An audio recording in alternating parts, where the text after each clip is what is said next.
Alright, it's March 2022, paper 3-2.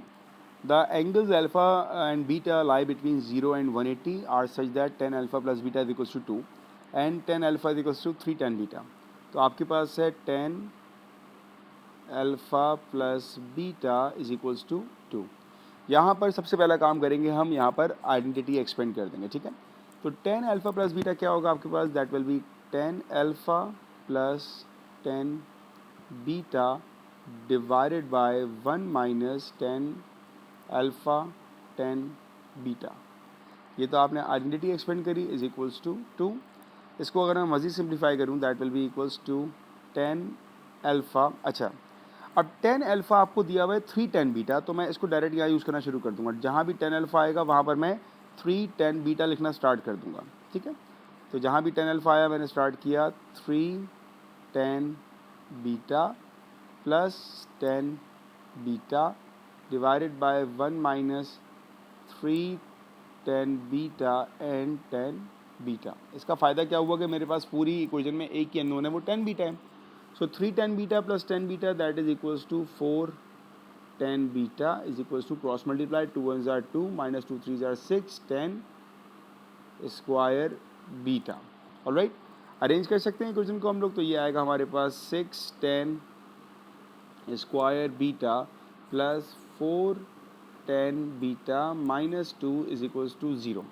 2 common निकाल लेते हैं हम लोग, तो ये आएगा 3 tan square beta plus 2 tan beta minus 1 is equals to 0. अब ये आपके पास एक क्वाड्रेटिक इक्वेशन बन चुकी है, ठीक है ना. 3 1s are 3 और 2 + 1 3 हो जाएगा.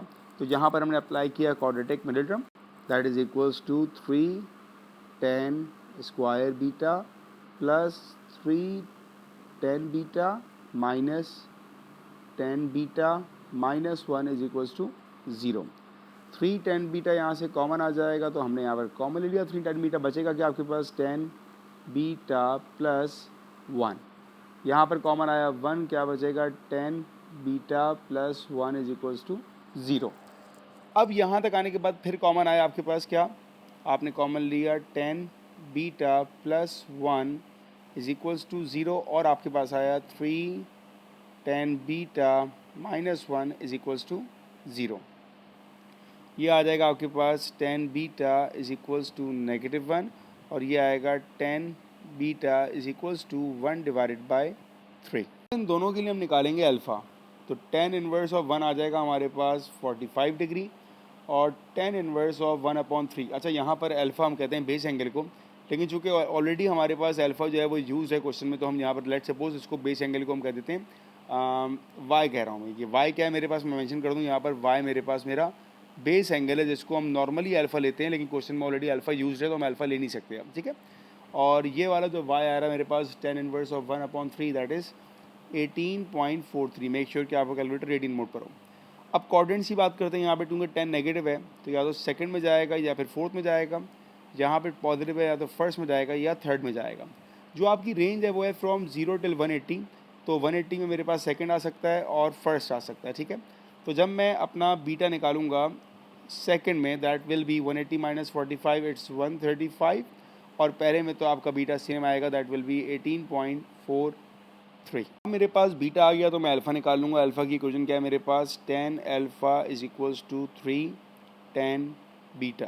दोनों के लिए अप्लाई करेंगे.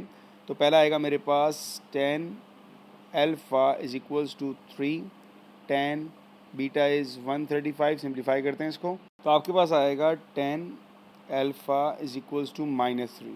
अब यहाँ से वही काम शुरू किया. अल्फ़ा आपके पास नेगेटिव आ रहा है, इसका मतलब क्या हुआ कि tan आपके पास या तो सेकंड होगा या फिर फोर्थ होगा. सेकंड में हम जा सकते हैं. तो जब आपने यहाँ पर निकाला अल्फ़ा, या यहाँ पर भी अब मैं बेस एंगल को लेट सपोज मैं कहता हूँ बेस एंगल मेरा x है. सो x is tan inverse of 3 which is 71.56, ठीक है ना. ये तो आपका x था. अल्फ़ा अगर आप निकालोगे तो you need to subtract that from 180 minus 71.56 that is equals to 108.4. ये आपका पहला अल्फ़ा आ गया जब आपने बीटा का यूज़ किया 135.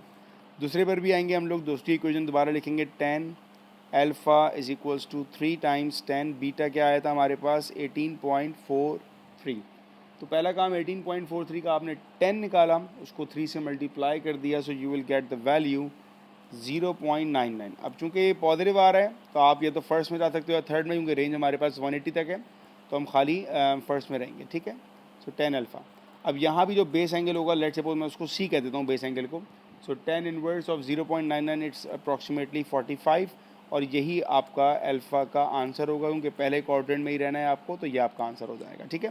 तो आपके फाइनल आंसर कौन कौन से हुए? बीटा का जब 135 था तो अल्फ़ा 108.4 था, और द बीटा 18.43 था तो अल्फ़ा 45 था। ये आपके आंसर्स हैं।